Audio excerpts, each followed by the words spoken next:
Welcome to the Neophytes of Narratology, the internet's most pretentious and pseudo-intellectual pursuit since, perhaps, Nietzsche's thus podcast Zarathustra, or Camus' renowned vlog of Sisyphus. While lesser men aspire to stand on the shoulders of mere giants, we at the Lost Signals will accept nothing less than titans.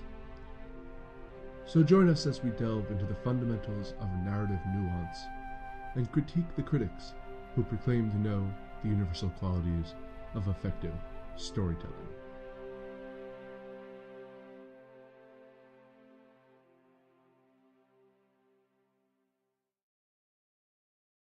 Hello, and welcome to our next episode of our exploration into the hero with 1,000 faces. I'm Jonathan Ian Manzer, here with Stephen Hermosi. Hello. And Scott Thurlow. Hero with only one face. Hello. It's true. So today we are doing 2 chapters to finish off part 1 of the novel, doing chapter 3, Return, and chapter 4, The Keys. Yeah. So we'll dive into chapter 3, which I'm going to introduce the first 3 sections simultaneously, because they basically tackle... I'm going to grab my copy. What they're keeping in concert with what Joseph Campbell has been discussing, the path of the hero. Mm-hmm. So the first part is refusal of the return. The second part is magic flight. And the third part is rescue from without, which are all variations found in myths about the hero's return, or in the case of refusal of the return, like from the his exit of the adventure. Yeah. So the refusal of the return is kind of, I saw as his preempting counter examples to the rest of it, where he basically has one example of sometimes the hero decides to stay in paradise or wherever, like kind of magical land that he's found in his adventure After having achieved the trophy of self. Yeah. Or whatever. What was his name? It was Machikita? Makunja? It's something like that. I'm sorry I cannot pronounce it, but yeah, that was his example, I believe. It was, and I thought that was kind of, an interesting story about him just choosing sleep forever instead of going back. He's a busy adventurer. He's done everything that has to be done. You know, he's tired of fighting monsters and rescuing people, and he just wants a nap. You know? And I like the superpower that he got upon being woken. He can burn anyone with his eyes. I would choose that. If into you ashes. Beware if you awake me from my hero's slumber. But anyways. Yeah, so that's basically the first part. The second is what everyone assumes is the, or the most common variation, which is the magical flight. Yeah. And it specifically deals with that, I think of Jack in the Giant Slayer and Beanstalk, when he eventually, it's kind of a trickster. They generally stealing something from an adversary or a magic power or gods who refuse to give up the quest item. And so, well, that's funny. Just real quickly, I have magic flight equals a return fetch quest. Yes. Right. Now you see this a lot.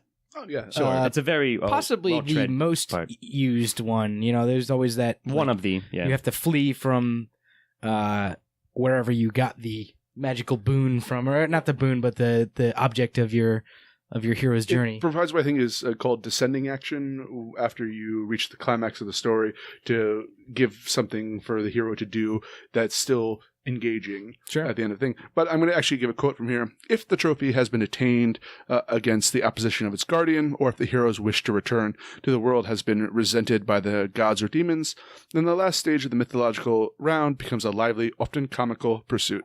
This flight may be complicated by marvels of magical obstruction and evasion, which cue Benny Hill music. Well, I mean, that's sort of a humorous way to put it, or at least a bent on it. But I have, the reason why it might be more recognizable is that, similar, again, as a mirror to the earlier sections, there's a lot of varieties you can use with the magic flight scenario. So a lot of myths can do a lot with it, have variations thereof. But nevertheless, it is basically what you just laid out. You get all kinds of different obstacles placed before the hero, and you can do interesting things with that. But it basically is, the escape, or if it's antagonistic, it's an escape. If it's helpful, if your spirit guide helps you back out of the mystical land and so forth. What I thought was very interesting was the wily hero throwing obstacles in the path of chasing the god pursuer. And he actually gave a couple which were downright horrifying. I like them though. But the other aspect of it, which was kind of neat, is kind of when if a love has been given throughout the journey between like the hero and generally in a sense their lost loved one, or a kind of a supernatural aspect, the love will like be broken during the final chase. And the Greek myth with the when he's bringing the lover Persephone. And I forget the guy's name, but nonetheless, like that's a very good example. When he turns back and the lover disappears into Hades. That's an example of that. I always like the actually that's a good example of what I was just going to say. Orpheus. Which I always like the ones where that turns kind of dark and like the hero has to sacrifice himself or herself for like the rest of the group or somebody else, or in order to attain the final goal at the end of that, so they don't quite make it back. Yeah. Well, I have always good. The sentence I have is when you fuck with the abyss, it fucks with you. That's true. Actually, this is kind of an interesting interpretation that he gives, which is, and yet, if the monomyth is to fulfill its promise, not human failure or superhuman success, but human success is what we shall have to be shown. That is the problem of the crisis of the threshold of the return. We shall first consider it in the superhuman symbols and then seek the practical teaching for historic man. Yeah. That's a good line, a good quote to pick out. So, any other thoughts on this section? I mean, again, pretty much straightforward, and that's pretty much it. And then the third one, which I actually don't have any, I think, quotes to read, is Rescue from Without, which is another version where the hero gets trapped in that supernatural realm. And then, as you mentioned earlier, Scott, it requires the allies, or even if they're supernatural, to rescue the hero from that. I'm not sure. I guess this is a quote because I have quotes around it, but in my notes I have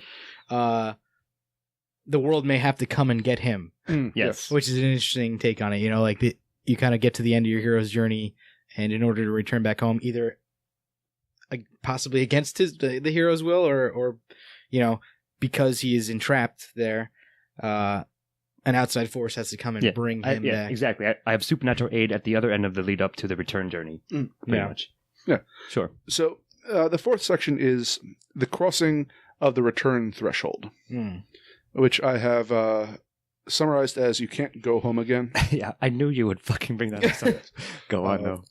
And it's the hero has to readjust to normality.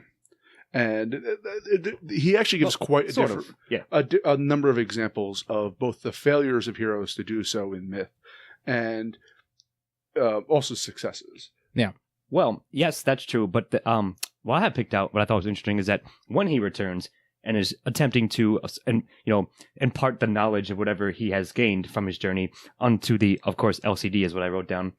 They tarry on oblivious, to the enlightenment he has attained.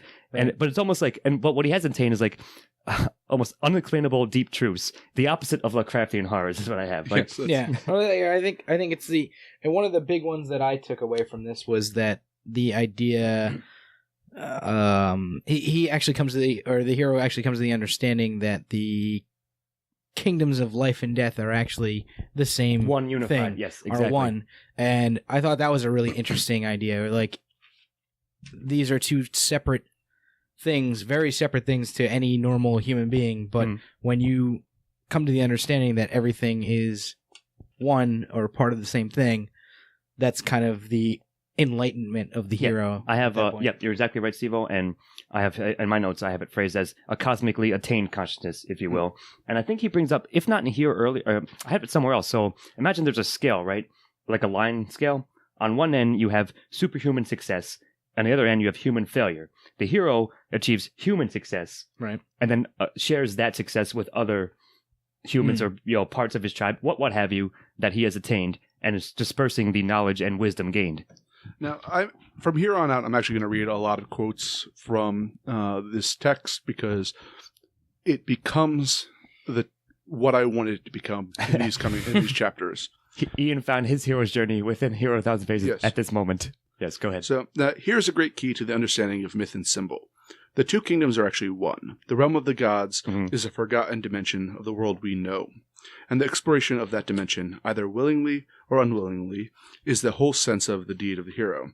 The values and distinctions that in normal life seem important disappear with the terrifying assimilation of the self into what formerly was only otherness. There must always remain, however, from the standpoint of normal waking consciousness, a certain baffling inconsistency between the wisdom brought forth from the deep and the prudence usually found to be effective in the light of the world. Hence the common divorce of opportunism from virtue and the resultant degeneration of human existence. Yeah. Martyrdom is for saints, but the common people have their institutions. Yes, I remember reading that. There's a well-chosen quote. There's actually a quote from this section that I wrote down because I thought it was pretty badass. All right. And it's basically talking about how the hero can talk about the journey and bring the enlightenment that they've found back to the people. And the quote is, "How render into light world language the speech defying pronouncements of the dark." Yes, which I thought was great. It's very poetically phrased, but I liked it as well. Of course, agreed.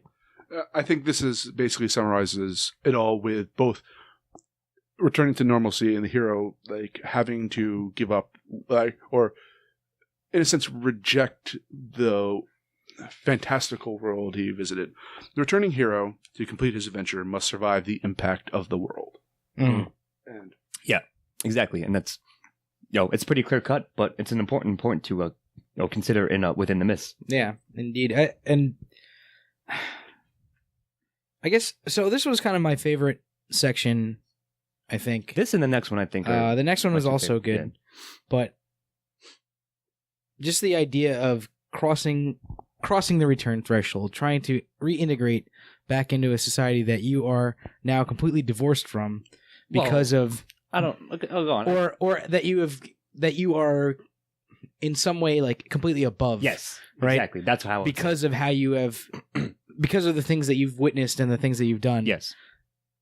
It's this idea and this struggle to go back and help people, and often in these stories they're unwilling to be helped, right? Or the LCD cannot understand your knowledge. But I also think that if you look at it in one of the famous myths of our time, which is Lord of the Rings, at the very end you have Frodo and Samwise Gamgee coming back, and Sam can reintegrate with society, but Frodo can't, and he must sail off he must return to the fantastic. He cannot accept. It calls him back again. Sure.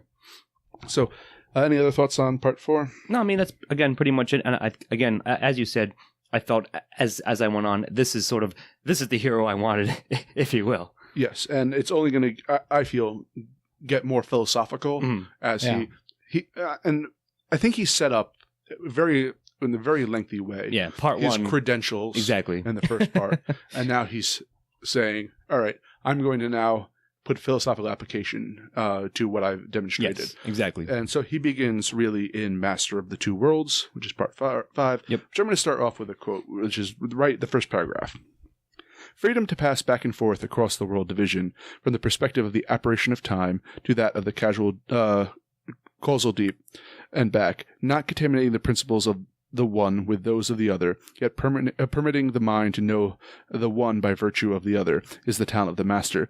The cosmic dancer," declares Nietzsche, "does not rest heavily in a single spot, but gaily lightly turns and leaps from one position to another. It is possible to speak from only one point at a time, but that does not invalidate the insights of the rest." Yes, exactly, precisely. I love the term "the cosmic dancer." It just brings so many awesome images to mind, and it describes what he's talking about perfectly. This idea it's a very well chosen phrase. Tap dance back and forth between these realms without difficulty, and he does bring up Jesus as somebody that can do this in the Christian monomyth, as represented in that myth. And I really like what he starts doing with this, which he asks all religions to step up before him and starts going, "Look, you lost the plot. You think you got like millennia of mythological precedents in it. No, you gave that up a long time ago.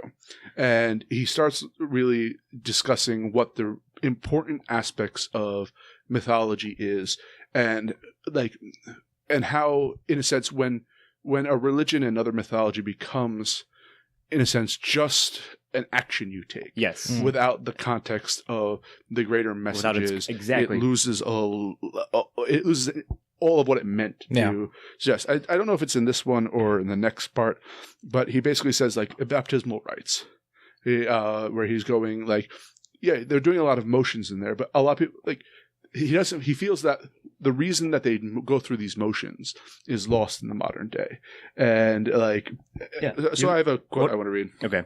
But we may doubt whether such a scene. Well, he's actually talking about, in a sense, to bring up this quote. He's talking about like when myth becomes historical and biographical, and how that's not what's important here. So we may doubt such a scene ever actually took place, but that would not help us any, for we are concerned at present with problems of symbolism, not of historicity.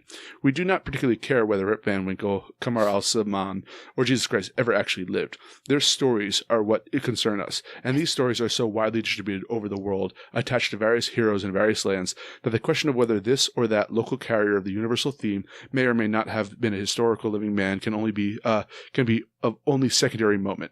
And stressing this historical element will lead to confusion. It will simply obfuscate the picture message. Yes, exactly. And this is sort of a personal thing to us generally as friends throughout the years, that it matters not if A, B, or C person historically lived. The stories and what you learn from them are the important part of it. Yeah. And the symbolism of it. Yes. Well, that's the and entire... the details, yeah, exactly. Should be the entire idea of religion, I think, is... Right, but... What's important is the parables that you get from... but he calls out Christianity specifically for being at fault for losing that, at least it seems to me. And I wouldn't say specifically, he calls out... Well... he calls out other... Either way, myths.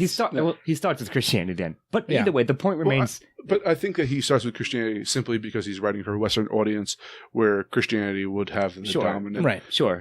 And he starts out with an example from the Tale of Jesus that sort of, if I may go back for a second real quickly, the transfiguration of Christ sort of like represents all the things he's touched upon of the hero's journey in like one moment, like one very brief span of the story. And he does, I didn't get a note on this, and I'm not sure if it's in this section, but he does talk about another myth that predated Christianity that he certainly does. Also had the 3-day wait cycle, that and he mentions that in a note as well. He's like, you may notice that this has a lot of similarities to Christianity, and I think that it shouldn't be forgotten that most Christian myths or most religious myths of any religion that came about after Judaism or even before Judaism, like those are mostly recycled stories. Sure. And they kind of work in the same way that all the old myths work, because that's the best way to tell a story. Is that. Go ahead. And here's I think what where he suggests just that. Symbols are only the vehicles of communication. They must not be mistaken for the final term, the tenor of their reference. The problem of the theologian is to keep his symbol translucent, so that it may not block out the very light it is supposed to convey.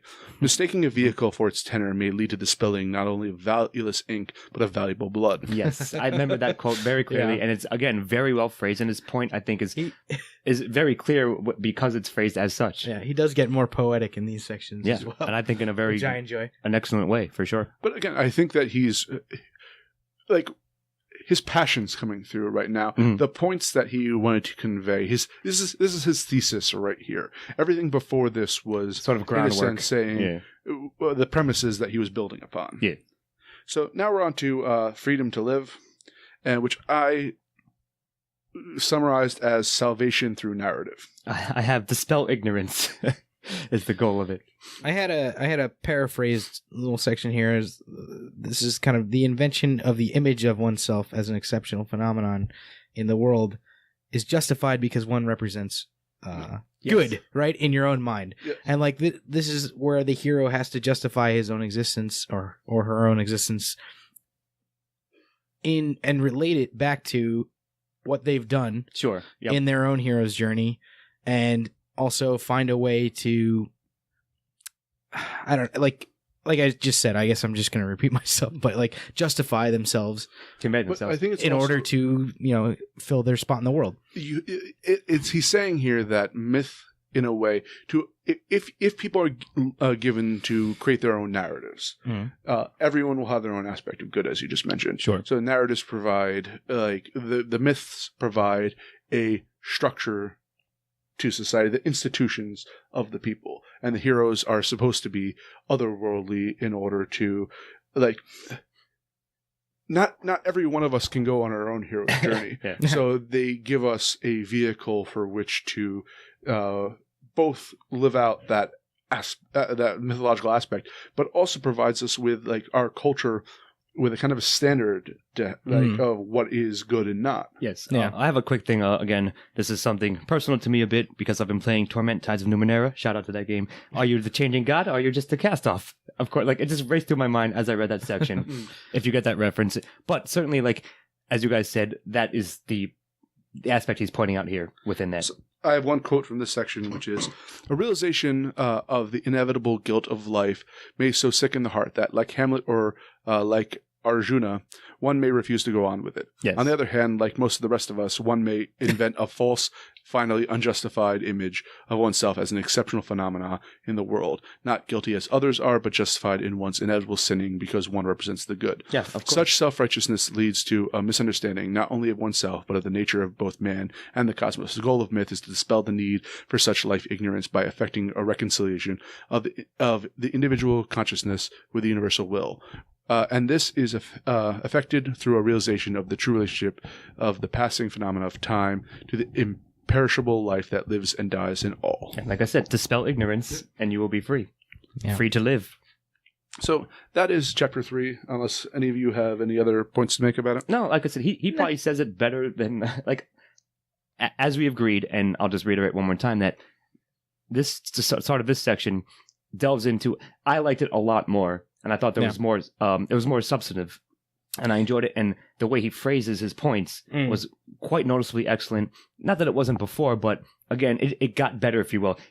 Our own hero's journey of reading Hero's Journey, the Hero of 1,000 Faces, got more interesting, I think. And it was as E, I believe, mentioned either precast or on air just now, that it was just stuff that I wanted to get to, that I personally was interested in, and I indeed thought it was portrayed and conveyed quite well.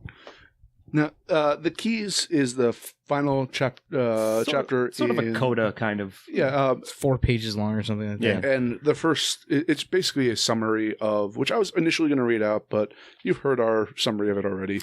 In fact, honestly, if you wish to read A Hero of 1,000 Faces, but don't have the time, and I would suggest reading just like chapter 4 and then go back and read those like last 4 sections of chapter 3. Exactly. Maybe start from this section that we're talking about specifically. But he really goes through everything he said before. And then he does go into the baptism thing, which I mentioned earlier.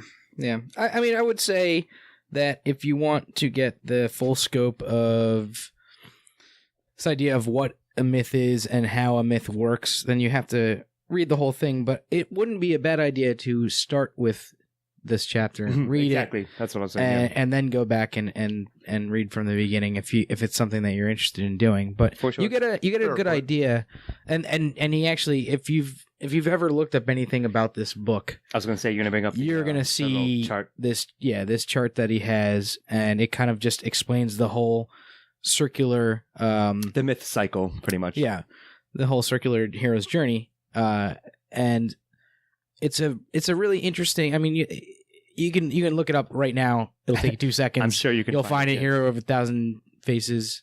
Hero with 1,000 Faces diagram or whatever, and you'll find it. And it does just show the whole cycle from start to finish, and that's kind of what this section deals with a bit. Yeah, sort of like I said, a vague coda, but encapsulates everything he just covered. Mm-hmm. And I do think that's funny.